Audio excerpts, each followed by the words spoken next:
Hey guys, Mark Stuart, Berkshire Hathaway Home Services California Properties and freesanDiegoSearch.com, and welcome to another episode of San Diego Real Estate University.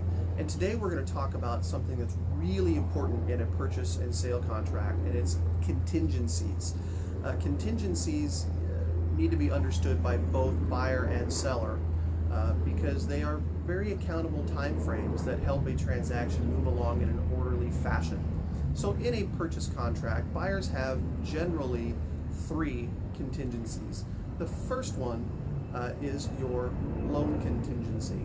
Now, generally speaking, you're going to be pre-approved for that loan, but that doesn't necessarily mean that the loan is going to be approved for that project. In the case of an HOA, maybe the reserves are in very bad shape, or there's litigation in the HOA that we didn't know about. Or the condo complex has too many concentrations of a single owner, or any other reason why a bank might not lend on that project. While you may be pre-approved, the bank may not lend on that project. So there is a loan contingency in there to make sure that you can actually perform.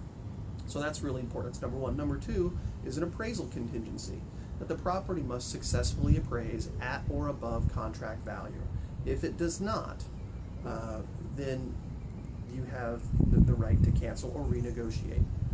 Same thing with the loan contingency, or with any contingency. You have the right to cancel. What we also want to talk about is the most important of all contingencies, and that's the investigation contingency, or sometimes we call it the inspection contingency. And that is the biggest, broadest contingency of all. If you decide that it's too cloudy in the neighborhood that you decided to buy a home in, you can cancel. If you wake up and another property comes on the market that you like better, you can cancel. That's all part of investigating the property that you're buying. So it is very broad. It includes physical inspection, includes looking at HOA docs, it includes looking at reserve studies in common interest developments. It includes virtually everything, that investigation, inspection, contingency. So that's the broad one. I also want to talk about contingency removal and its effect on deposits. So when you enter into an escrow, the buyer is going to put a certain amount of money in as an earnest deposit. And that money is generally fully refundable until you remove all of your contingencies. And contingencies can vary on when they're supposed to be removed, but standard contract language, for example, let's just say is 17 days for inspection contingency. Let's just say maybe that falls on the 4th of July. And then all of a sudden, which is a Friday, and then it's Saturday and Sunday. So now we're on day 19, day 20, day 21, past our contingency removal date by contract. Well, in California, contingencies are not passively removed.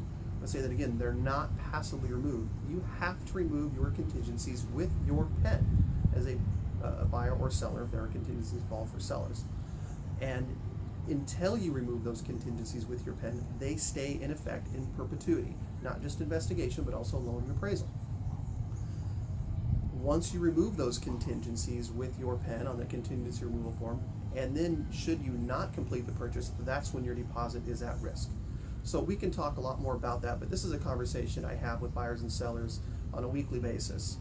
So I wanted to put this video here in San Diego Real Estate University just as a place of reference for you. If you have any more questions about contingencies, contingency removals, there are also seller contingencies contingent on finding a suitable replacement property. You can always give us a call at 858-454-8519 or visit us online at stuartrockrealestate.com. Have a great day.